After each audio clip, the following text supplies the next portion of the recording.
Bhairava Kalike Namostute. Om Namo Bhairavaya Namo Namo Om Namo Bhairavaya Swaha. Jai Ma Kali. So, we are back on yet another video. Majorly because many of you had texted me, and even in the comments you had asked for some of the basics on how you can get into Bhairava Sadhana, and uh, how to correctly invoke and call upon Bhairava, so that if you're meant for moksha, yeah, you will be on the path for moksha, and if you're not meant for moksha, at least to burn all your residual karma. Residual karma is nothing but the karma for which you are continuously taking birth.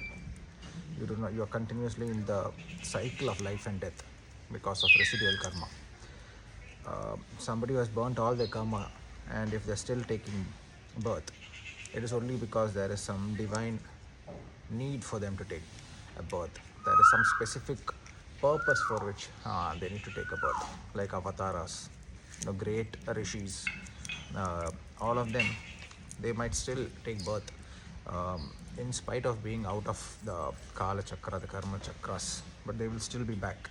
So there is some dharmic reason why some souls will continue to come back. Some jivas will have to come back into a physical state.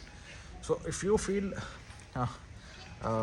you're part of that, then you already know what you should be doing, and you would not need anybody's guidance.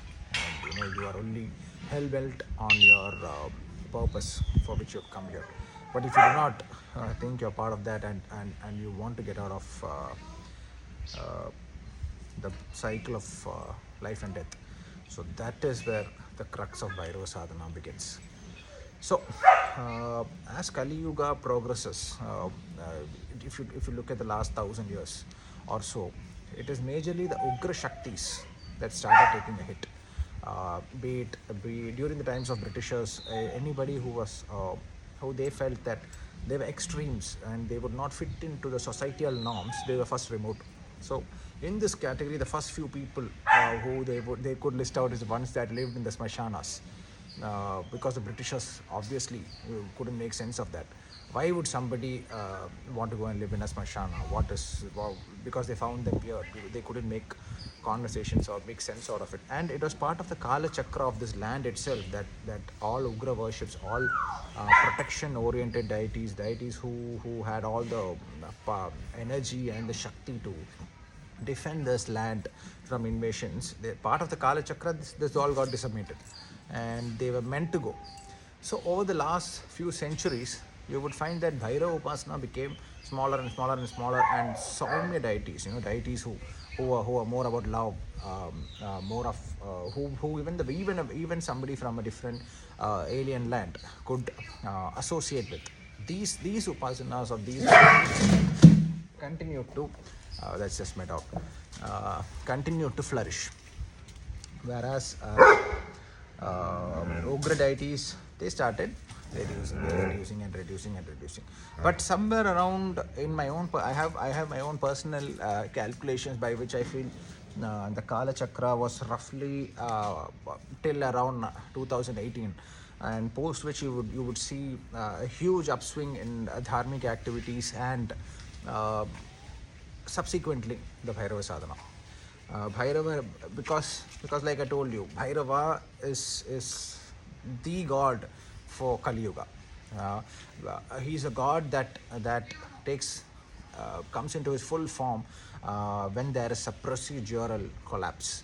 When whatever was said to be the hard and fast rule, the niyama start collapsing. That is where Bhairava flourishes. Because again, sorry to go back to that old story repeatedly, but that single story will tell you everything about Bhairava, because he started, the deity spouted out by doing the biggest crime, the biggest if there, as per dharmic activities, if there is a big crimes list, killing of a Brahman, or someone who is the path of dharma or the path of sadhana, killing somebody like that is considered as the highest. Brahmahatya is the highest crime, and no, forget deities. Even lowly humans wouldn't even dare do something like that. But when Bhairava spouted out, his first act itself was to take the head of none other than Brahma itself. So this is a deity who specifically resides when there is a collapse in the written processes and collapse in the written procedures, which is nothing but Kali Yuga. So, this is something you need to really get into your head to understand Bhairava. Because whatever he does or makes you do, the path that he makes you take to reach up to him, you will find that everything seems like what you thought you should not be doing. So that is the crux of Bhairava. That is why. So the video got cut. So I'm just coming back. So that is why any of the procedural offerings and all that you see for Bhairava, it will never be what you would generally offer other deities, because wherever there's a procedural collapse, that is the kind of space where Bhairava generally operates. He is at the final stage of realization, wherein you realize that a cup of milk and a cup of something you would not, generally someone would not want to take into a puja room, there is no difference. So when you reach that kind of a state of mind, that is when you begin to realize Bhairava, that will be his path. That is how his path is set. So this also means that the ultimate goal of Bhairava Upasana is that you want to get out of the cycle of life and birth while also living well. You know, you, on one hand, you're continuously burning off all your residual karma, the ones that you have been carrying from lifetime past, and at the same time you are also burning and not incurring any fresh karma that you might have to take birth again to burn. So this is the basic crux of Bhairava Upasana. Doesn't mean that you need to live the life of a monk. No, you are born in 2000, like alive in 2024. You live how you're meant to live in 2024. You will also work on the computers. You will also get stuck in a traffic jam. That is going to happen. But that doesn't mean in order to attain Bhairava, you need to go and sit in ashram somewhere and not live life. That doesn't mean that you're actually burning your karma. You're probably trying to escape from all the problems in life, and thereby you'll be back again. That's it. You'll be back, because that is the whole process. You need to get rid of your all the pent up karma, all the residual karma which you have incurred through your life, and that is going to happen as and when you progress on Bhairava Upasana. So, so the Ashtotra Namavali, we are all aware of Bhairava's 108 names. So this is a good starting point. Go through some of the strotas, read the Ashtakams. Kala Bhairava Ashtakam, you do not need any kind of initiation. In fact, you do not even need any major Upadesha for that. Anybody can simply pick it up and you can make an entire sadhana out of it. Nitya Upasana of the Ashtakam is a very, very good starting point. And then there are generic mantras like Om Bhairavaya Nama, Om Bhairavaya Nama, Om Bhairavaya Nama. So these mantras, this specific mantra, it doesn't attach to any form. It is formless. Whichever form that specifically attaches to your karma at this point in time, your residual karma, that mantra will take that form.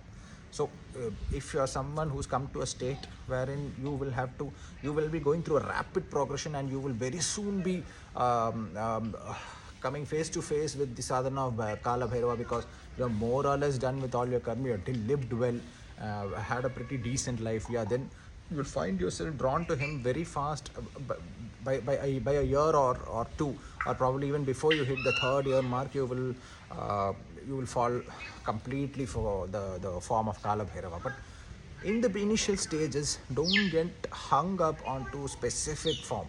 Like everybody gets attracted to those highly graphical images of Kala Bhairava, because he is depicted in his most ugra manner, and we get attracted to that aura that he has. It will not suit many of us, because when we talk about karma as a topic, many of us have not evolved to a point where we can even take a little bit of blame on ourselves. As you progress in Bhairava Upasana, you will come to a point where you will realize that I am just a latent stone, and whatever that happens around me is because I've earned it. Whatever, be it good, be it bad, it'll come to a point where you realize whatever is happening to you, your father is not being good to you, your mother is unkind to you, or your mother is really good to you, your father does everything for you as per your wish, or your parents have been great through your childhood, or they have been disastrous. All this is incurred and earned karma. One way or the other, you will have to burn it. So if you have suffered anything in your past, if you have suffered anywhere in your life, be grateful for it, because uh, you've done it. You finished that part of your Kala Chakra. You've gotten rid of it, all in simple terms.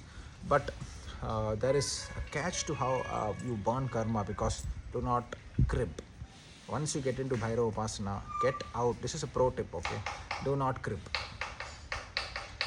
You have gotten into Bhairava Upasana, you slowly will start visualizing, the threads of the entire karmic curtain that is drawn around us, the tightly woven blanket that you can see. In that, every single thread slowly becomes visible to you.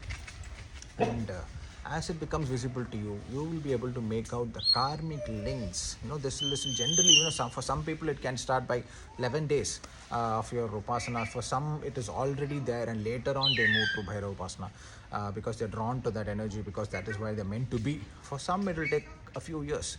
So as you progress, you will be able to see the linkage between every event. Why is it happening? Why am I specifically not getting this job? Why am I being posted to this particular location? Either you get it even before you go there, or you go there and it makes sense. Something like this will continuously be happening, because once your mantra has taken a hold on you, you're burning karma, and you will be able to see if any action you're about to take, you will find a voice that's telling you, this is what it is. You do this, you have incurred fresh karma. You know what is wrong. Don't get into it. So that kind of a background voice sort of runs in your life once you progress in Bhairava Upasana. That is something very generally seen in anything to do with Bhairava. That is very common for people who progress in his sadhana. So whenever you find a situation in life during the sadhana of Bhairava that is intense suffering, and you are unable to bear it, but you're going through it, please realize that do not question it, because Bhairava is a deity who has the powers to burn karma. He has the ability to give you a shade wherein you are protected. You can sit under a tree while the entire earth is burning up. He'll take care of you like that, but you will have to walk the karma. You will have to burn it by yourself. So how do you burn it? Do not crib. You are just delaying that particular process. The key to burning karma is to understand why you have incurred it. Why am I going through it? Why have I being subjected? Why am I being subjected to this particular karma? The moment you understand this and you stop protesting while you keep sadhana going, also realizing that you are a lead and stone, and all that you've earned is just hitting onto you, hit it and let it pass. Don't dwell on it. This is one way in which I've noticed in Bhairava Sadhana that you can accelerate your karmic burning. The moment you ask, why me? Why me? Why me? It needs to go with both hands. Here, this side, you hold your sadhana really strong, where you continuously get his blessings to go through this journey. At the same time, here, realize and accept, and do not ask why. Just burn, because it will be over very fast. If you continuously ask why me, the moment you realize and you understand that this particular suffering is something I have incurred, and tell Bhairava mentally, allow me the Shakti to burn it fast. Then you will see your situations moving faster, karmic burning happening at a greater degree, and you will not even remember that it's over. It's over that fast. So he has the ability to, once you repent, once you show the feeling that you've understood why you're suffering that specific karma, that specific moment of burning, why it's coming to you, he will accelerate your karmic burning at a pace where, just like this, it's over. Next. So the ultimate goal of Bhairava Sadhana is to graduate through the forms of Bhairava and finally reach up to the Guru of Moksha, the Guru of enlightenment, that is Kala Bhairava. So once you reach that, of course, there is only one more path for you. It is moksha, heading towards moksha. That also might not happen in a single life. If you have some dharmic duty, setting up of a dharmic center, setting up of uh, uh, a cultural change within the crowds of sadhana, or maybe setting up a temple itself. Examples of dharmic karya, dharma karya, or your services are needed to take care of vast majority of students who need help in this, because it is Kali Yuga and people do not know what is happening to their heads anymore, because they're strayed away from God so much. They strayed away from all deities. They just take the name, they just go to temple once in a year. Even then they're zoned out in the temple. The temple worship itself is not happening properly. So at this point, if there is some specific dharma karya that you are meant to do, then yes, you might have few more lives. Now, you will live well, but that is a different topic. We will not go into that. So when you get into Bhairava Sadhana, realize that you will find karmic burning happening at a great pace. This is something that sets Bhairava Sadhana apart from other sadhanas that of the other deities, because he will burn karma at a pace that most of the people will not be able to handle it. So when as soon as he puts you in front of your biggest fears, your biggest pains, most people will fumble and they will drop out of the sadhana. You can also say that some people like to call it testing, but he doesn't always test you. But it is majorly your own karma that is, you're facing it. Don't push it to another birth. That is a trick. Another trick. Do not wish for that karma to simply end. Acceptance that you earned it allows you to move faster out of it. If you say, why me? Why have I? No, I'm not meant for this. I'm a good guy. Why have I earned it? Realize that you have earned it. Realize that it has come to you because you earned it. The faster you realize that, the faster you burn it, and he can take you faster away from that specific situation that you're facing. So this is something, a mindset that you need to build when you start Bhairava Sadhana, unlike most of the deities, because living well, yes, you will live well in Bhairava Sadhana also, but you will be constantly hit with your own karmic cycles which you have to get out of. Ultimately, you need to come to a point where this life you have lived well, you didn't incur fresh karma, majorly done with whatever you have incurred throughout the lifespans, then you are successfully moving in the path that Bhairava Sadhana is all about. This is the crux. This is the crux of Bhairava Sadhana. This you need to understand. So a general mantra like Om Bhairavaya Namaha is good enough for you to keep going at for even a year or even more than that, because it specifically does not attach to a form. The right form of Bhairava for you to start with is always going to be Bhattuka Bhairava, because he's a child. And when he's the form of a child is quick to forgive and also quick to punish, but the punishment will be like a child. I'll not talk to you. I'll push you down. I won't come to you. You keep calling me, but I'll not come to you. So the energy is that of a child, and you'll have to talk to him like how you would talk to a child. You have to show the same love that you would show to a child. Generally, almost every kind of person I've met will be able to handle Bhattuka Bhairava Upasana if they have completed any other deity sadhana. So ensure that you have a little bit of history before you even touch Bhattuka Bhairava Sadhana. Ideally, the Upasana of Ganesha, Sri Ganesha, is a great starting point. Take a few Anushtanas of Ganesha, finish it successfully, take his blessings, and then you come to Bhattuka Bhairava. Don't directly grab Bhairava and start trying to wrestle with it, because then you also have to wrestle with the problems that come with actually not appropriating Ganesha properly. That is a different story altogether. Of course, you will come to a stage in Bhairava Sadhana where you are more or less untouchable by any mistakes that you do while starting the sadhana. You will be taken care of. You will come to that level of closeness with the deity, but that will take a long time. So before that, ensure that you finish a few Anushtanas of Ganesha, then you move to Bhattuka Bhairava. Before Bhattuka Bhairava, you go through Om Bhairavaya Namaha. For a year, it's okay. The 108 names of Bhairava, it is good.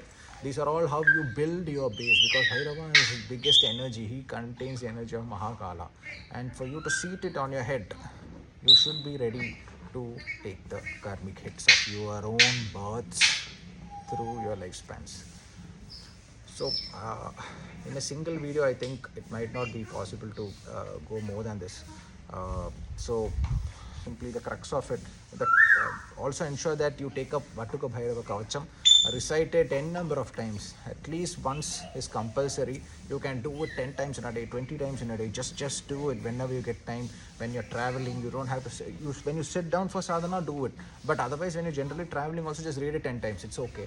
Because any Bhairava Sadhana involves with it a lot of spiritual forces.